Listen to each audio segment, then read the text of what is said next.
नमस्कार प्यारा विद्यार्थी भाइ बहिनीहरू। म यहाँहरूको नेपाली विषय शिक्षक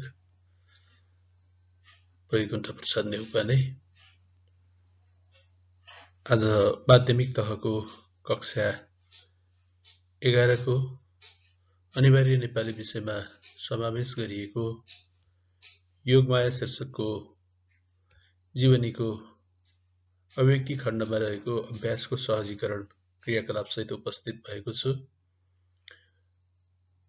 म विद्यार्थी भाइ बहिनीहरूलाई यो सहजीकरण क्रियाकलापको सामग्री उपयुक्त लागेमा लाइक, शेयर र सब्स्क्राइब गर्न नभुल्नुहोला भन्न चाहन्छु। र अब हामी अभ्यासका क्रियाकलापहरूमा केन्द्रित भएर अगाडि बढ्नेछौँ। प्रश्न नम्बर 7 मा दिएको निबन्धको अंश पढी सोधिएका प्रश्नको उत्तर दिनुहोस् भनिएको छ। निबन्धको अंश यस प्रकार रहेको छ विद्यार्थी भाइ बहिनीहरू। सन्यासी जीवन सुरु गरेसँगै योगमायामा सामाजिक चेतना सलबलायो। उनी धार्मिक, सामाजिक, प्रशासनिक, आर्थिक तथा राजनैतिक क्षेत्रमा विद्यमान सबै खाले विकृतिहरूका बारेमा खुलेर विरोध गर्न थालिन्। उनी छुवाछुतलाई मानव सभ्यताको सबैभन्दा ठूलो कलङ्क ठान्थिन्। त्यसैले कुनै पनि सामाजिक कार्यमा मानिसहरूलाई छुत र अछुत तथा माथिल्लो जात र तल्लो जातमा छुट्याउनु घोर अपराध मान्थिन्। सनातनी परम्पराको नाममा जातका आधारमा फरक फरक कानून प्रचलनमा रहेको त्यस समयको समाजमा छुवाछुत र जातपात नमान्नु घोर आपत्तिको विषय हुन्थ्यो। त्यस्ता व्यक्तिहरू विभिन्न दण्डका भागी हुन्थे। त्यस्तो कठोर राणाकालीन समयमा पनि उनले छुवाछुत तथा वर्णाश्रमको खुलेर विरोध गरिन्। पूजा आराधना, भजन कीर्तन, प्रसाद वितरण ग्रहणमा तिनीहरूलाई सहभागी गराएर उनले आफ्नो धारणालाई व्यवहारमा पनि उतारिन्। उनका थुप्रै भक्तहरू कथित दलित पनि थिए र उनीहरू सबैजना बिना भेदभाव सबै गतिविधिमा संलग्न हुने गर्दथे। उनको आश्रममा प्रचलित यस किसिमको छुवाछुत रहित वातावरण देखेर कथित सनातनीहरू योगमायाको खूब आलोचना गर्थे।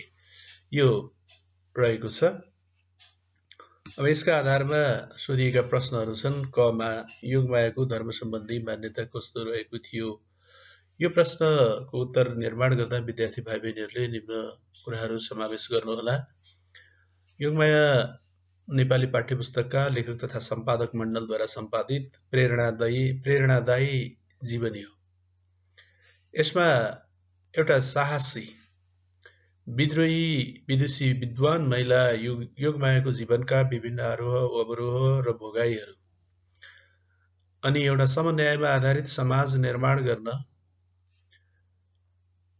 उनले गरेको त्याग र समर्पणको चर्चा गरिएको छ।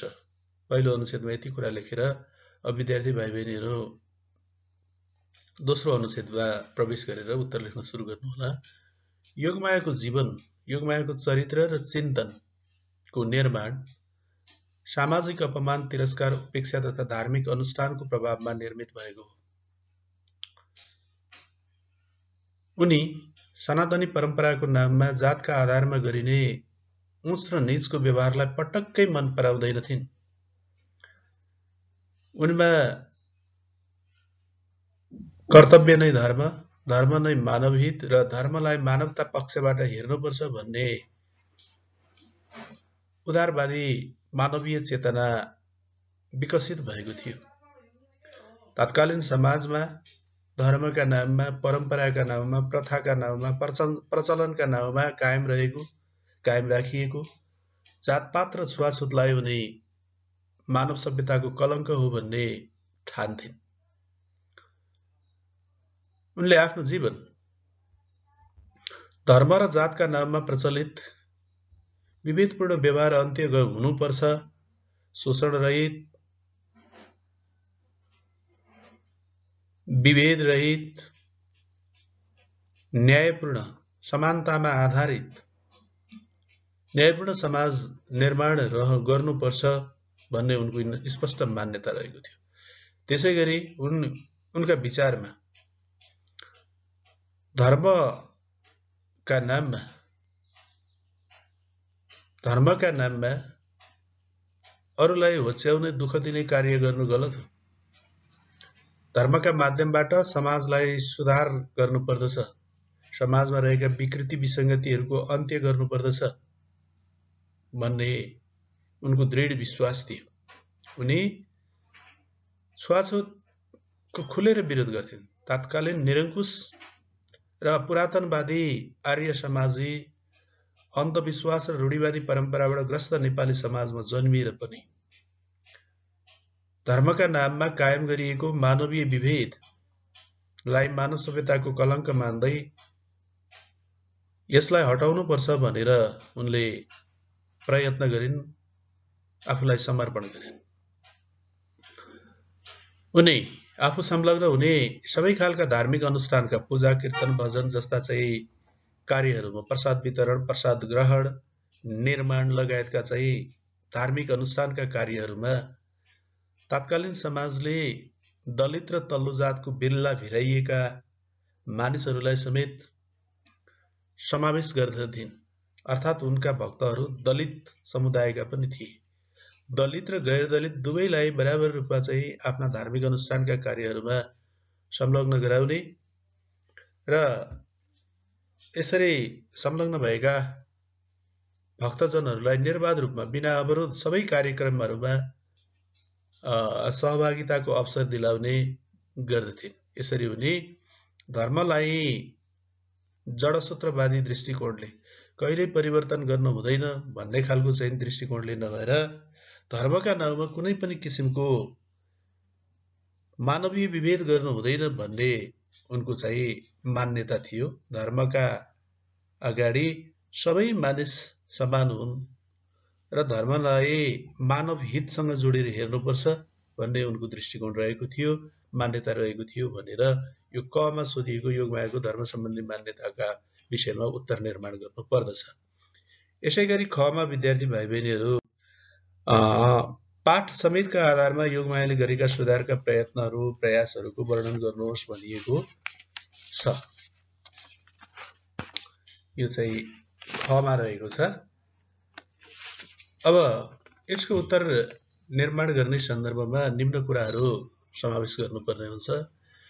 धार्मिक सुधारवादी समाज सुधारक प्रेरक व्यक्तित्व योगमायाको जीवनका भोगाई र सत्कर्ममा आधारित रहेको यस प्रेरणादायी जीवनीमा तत्कालीन नेपाली समाजमा रहेको छुवाछुत, जातीय विभेद, लैङ्गिक विभेद, भ्रष्टाचार, शोषणको विरुद्ध एउटा महिलाले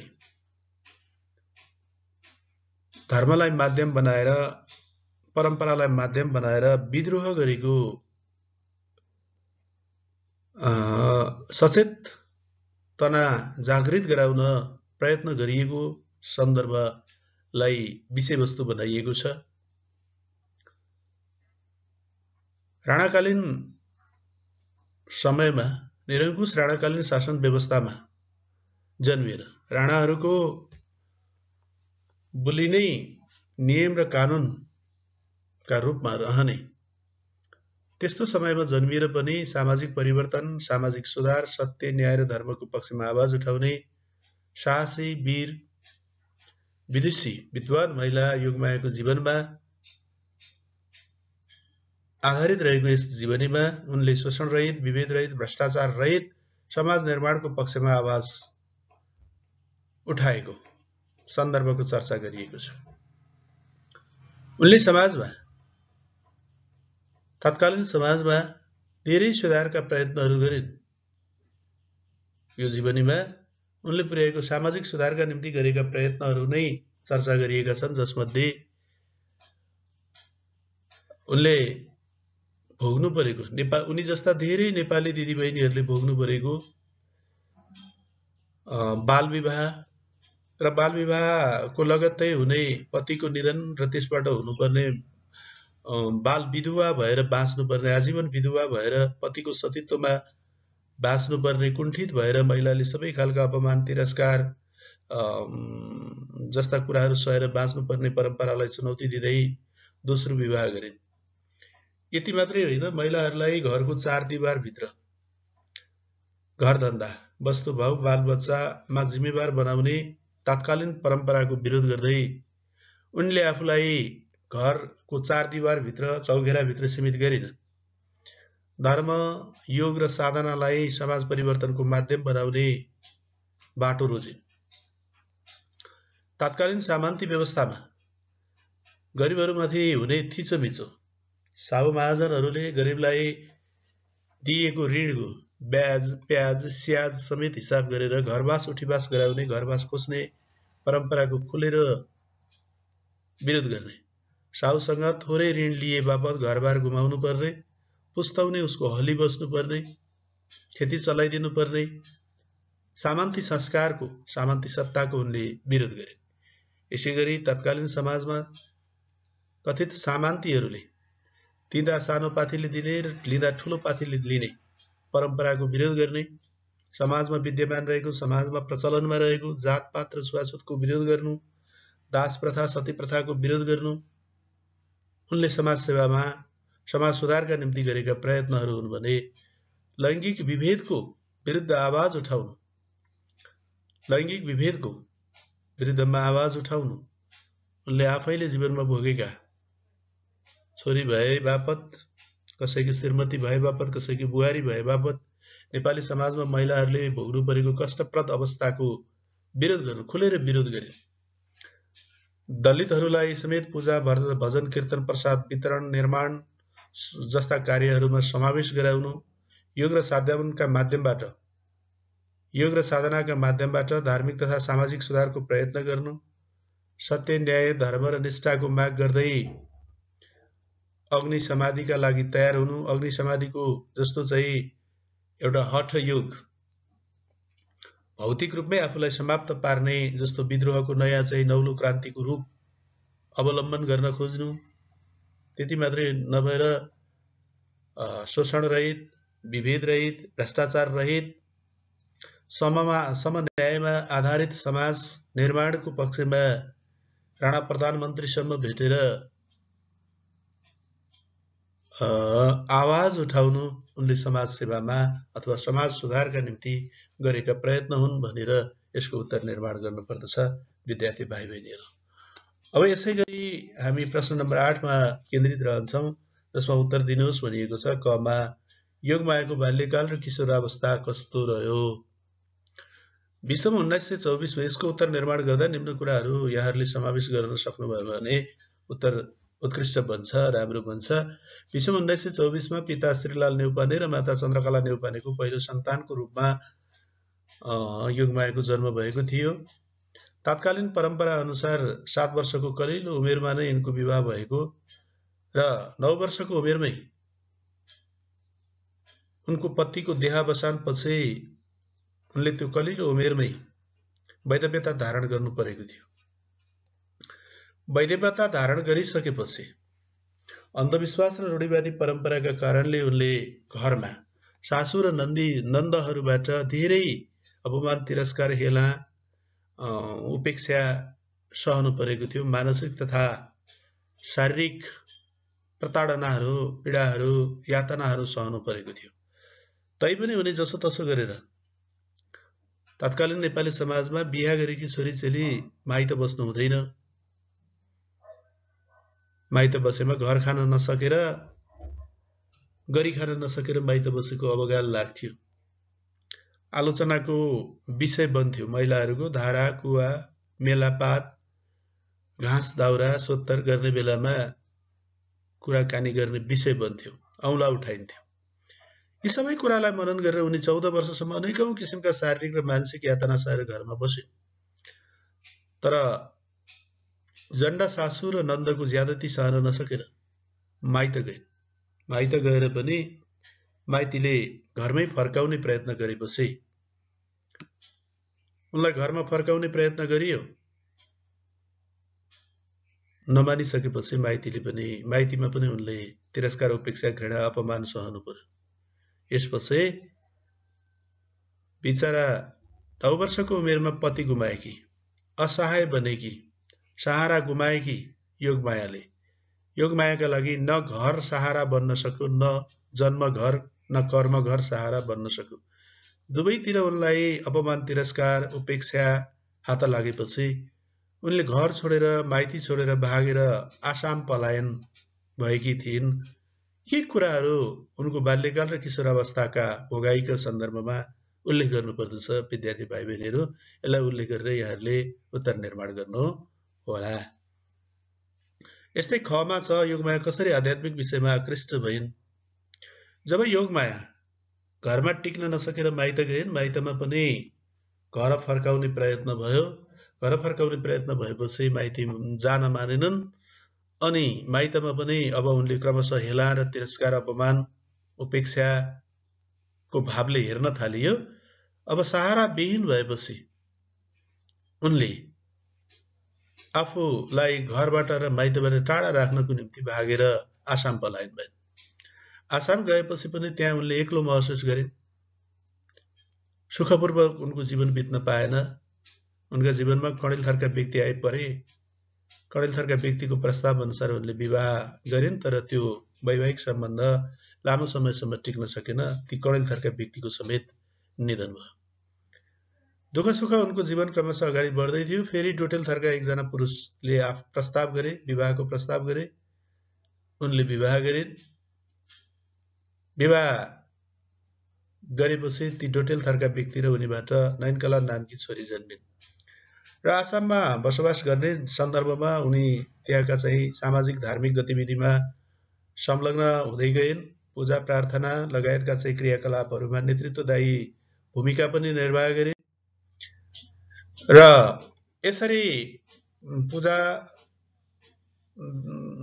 भजन कीर्तन लगायतका धार्मिक क्रियाकलापहरूमा सहभागी हुनाले अनि साधु सन्तको सत्सङ्गबाट, आर्य समाजको धार्मिक सुधारवादी चेतनाबाट यिनमा चाहिँ क्रमशः धार्मिक तथा आध्यात्मिक चेतना विकास हुँदै आयो। आफूले भोगेको समाज र सामाजिक व्यवहार, सामाजिक विकृति, विसङ्गतिका कारण उनी समाजमा, सामाजिक जन्जालमा फस्न चाहन्नथे। उनीमा यसतर्फ विरक्ति र आउँथ्यो, विरक्त लाग्थ्यो, वैराग्यता थियो। त्यसैले सांसारिक जीवनबाट मुक्त पाउनको निम्ति उनले आध्यात्मिक जीवनलाई, धार्मिक आध्यात्मिक जीवनलाई उत्कृष्ट बाटोका रूपमा ग्रहण गरेर यिनी क्रमशः आध्यात्मिक चेतनातर्फ आकृष्ट हुँदै गइन्, वैराग्यतातर्फ आकृष्ट हुँदै गइन्। यो कुराहरूलाई तपाईहरूले आफ्नो उत्तरमा समावेश गर्नुपर्ने हुन्छ। अब गमा रहेको छ, योगमायाको साधना र तपस्याका बारेमा उल्लेख गर्नुहोस् भनिएको छ। विद्यार्थी भाइ बहिनीहरू, अब यसको उत्तर निर्माण गर्ने क्रममा तपाईहरूले निम्न कुराहरू समावेश गर्नुहोला। आसाममा आर्य समाजीहरूको सुधारवादी चेतना र साधु सन्तहरूको सत्सङ्गबाट उनमा धार्मिक तथा आध्यात्मिक चेतना जागृत हुनु र क्रमशः बढ्दै गयो। त्यसपछि उनले आफ्नै जन्मथलोमा फर्किएर तपस्या र साधना गर्ने दृढ अठोट सहित भाइलाई लिन आउन खबर गरिन् र भाइसँगै उनी चाहिँ आफ्नो गाउँ फर्किन्। भोजपुरको मजुवा बेसीमा आएर बस्न थालिन्। मजुवा बेसीका गाउँलेहरूले उनको आगमनलाई अत्यन्तै उत्साहपूर्ण ढङ्गले लिए। त्यसपछि गाउँलेहरूको त्यो उत्साहलाई उनले मौकाको फाइदा उठाउँदै गाउँलेहरूसँग आफ्नो सम्पर्क र सम्बन्ध विस्तार गर्दै गइन्। त्यहाँका धार्मिक अनुष्ठानका कार्यहरूमा, सामाजिक कार्यहरूमा संलग्न हुँदै गइन् र आसाममा आर्जन गरेको धार्मिक चेतनाले उनी मजुवा बेसीमा पण्डितहरूसँग, विद्वान पण्डितहरूसँग बसेर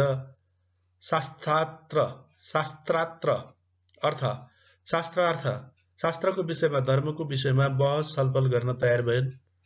स्वर्गद्वारी गएर महाप्रभु अभयानन्द द्वितीयसँग दीक्षा मन्त्र धारण गरेर अब सन्यासिनी बनिन्। सन्यासी बनेका मानिसहरूले, सन्यासी वरण गरेका मानिसहरूले, सन्यास लिएका मानिसहरूले घर व्यवहार परिवारमा बस्न उचित मानिँदैन।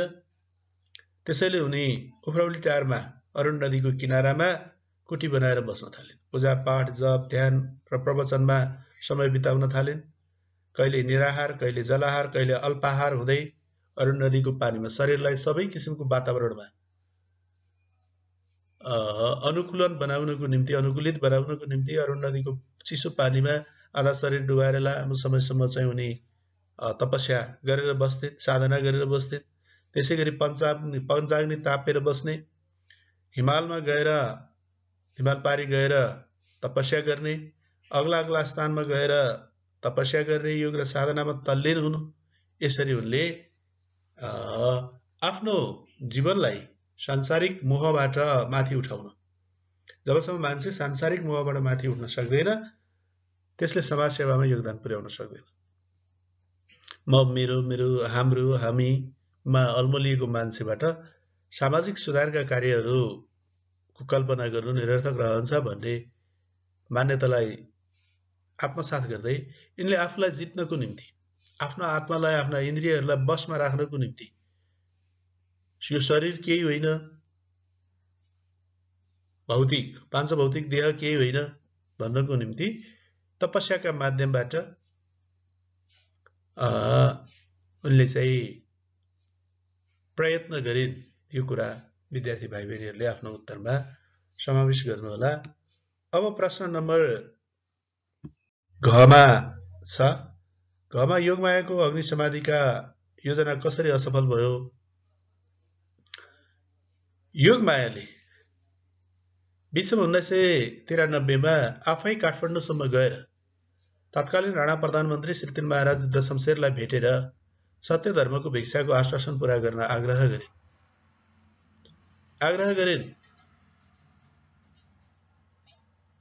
युद्ध शमशेरले आश्वासन दिए, तर लामो समयसम्म पनि त्यो माग पूरा गरिएन।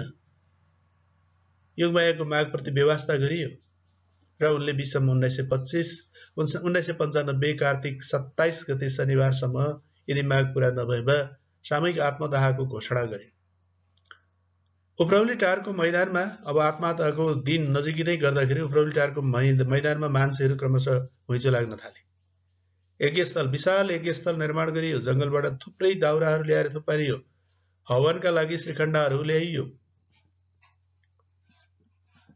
अघिल्लो दिन नै झन्कुटाबाट बडा हाकिम माधव शमशेरको नेतृत्वमा र भोजपुरबाट आएका सैनिकले यज्ञस्थल उफ्रौली टारमा निर्माण गरिएको यज्ञस्थललाई घेरा मारे, प्रतिबन्ध लगाए।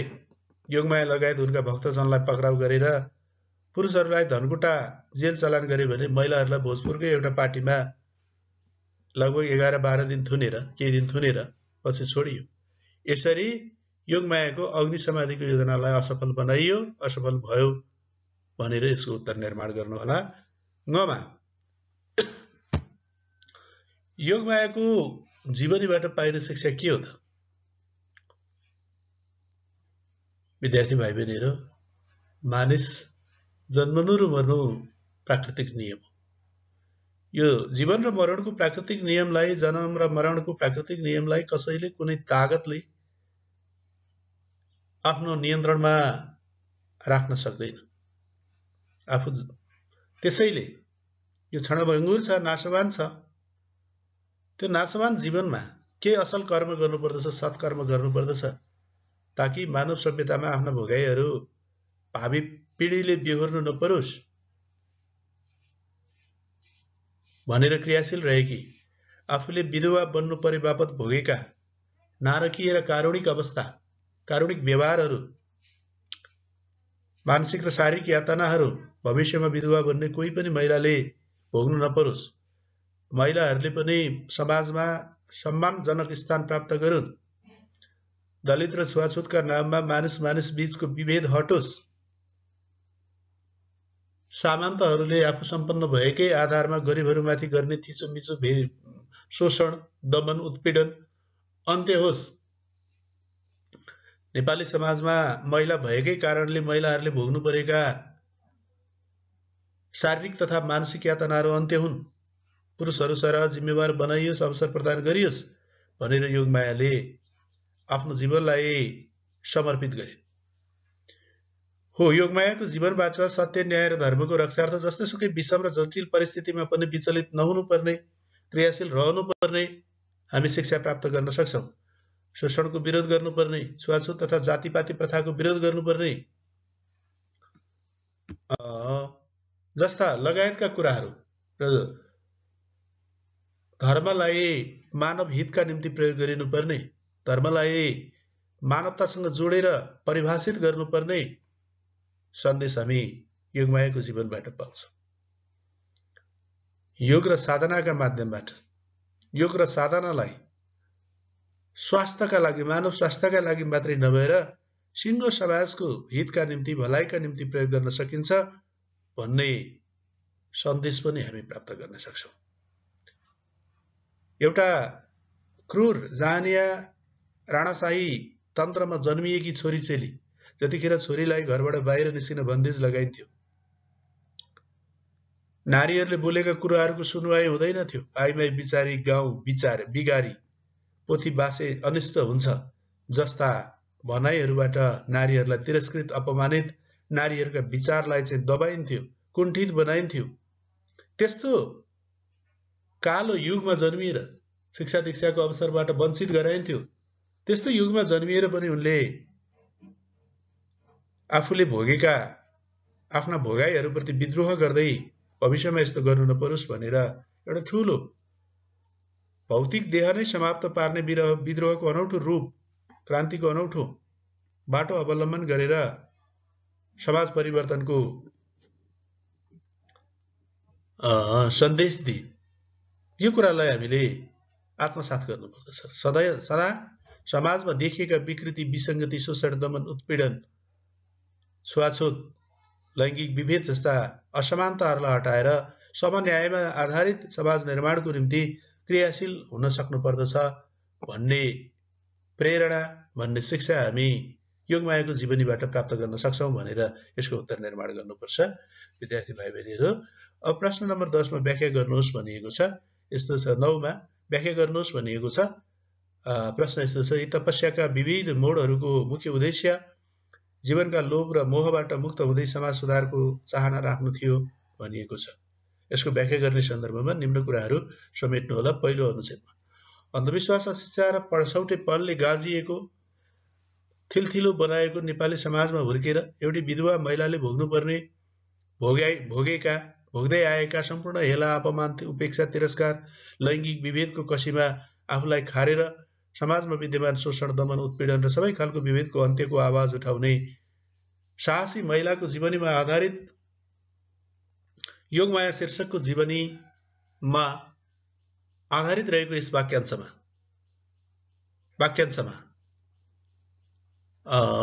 समाज सुधारको चाहना व्यक्त भएको छ। योगमायाले आफ्नो योग र साधनाहरूलाई समाज सुधारमा, आफ्ना धार्मिक अनुष्ठानका कार्यहरूलाई समाज सुधारका निम्ति लक्षित गरेको सन्दर्भ प्रसङ्ग प्रस्तुत वाक्यांश मार्फत व्यक्त भएको छ। व्याख्याका लागि दिएका उपयुक्त वाक्यांशमा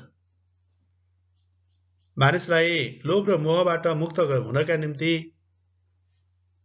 जीवनका लोभ र मोहबाट मुक्त हुने एउटा उत्कृष्ट उपाय भनेको तपस्या र साधना।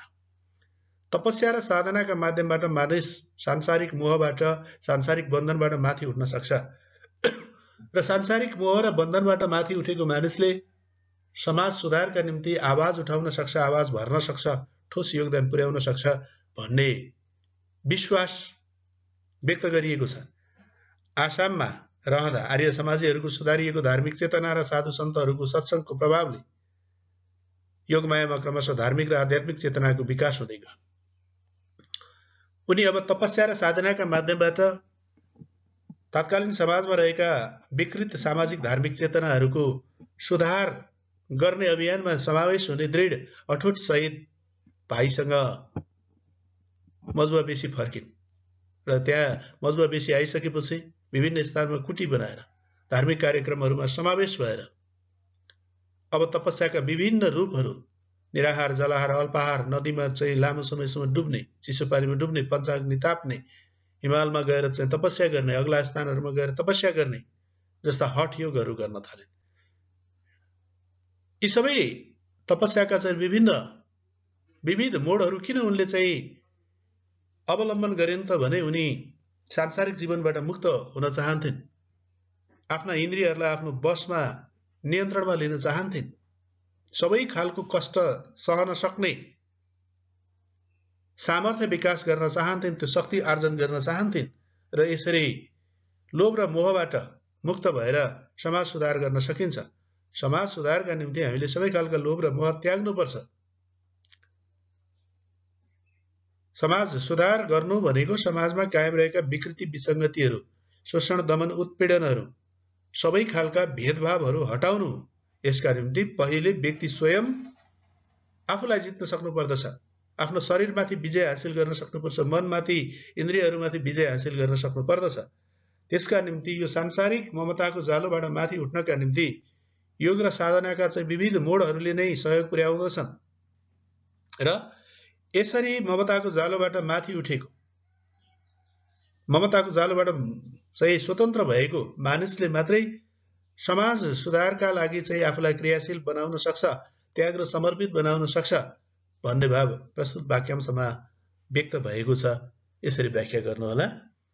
अब प्रश्न नम्बर 10 मा जाउँ। सत्यनिष्ठा र समतामूलक समाजको स्थापनामा योगमायाले दिएको योगदानको चर्चा गर्नुहोस् भनिएको छ।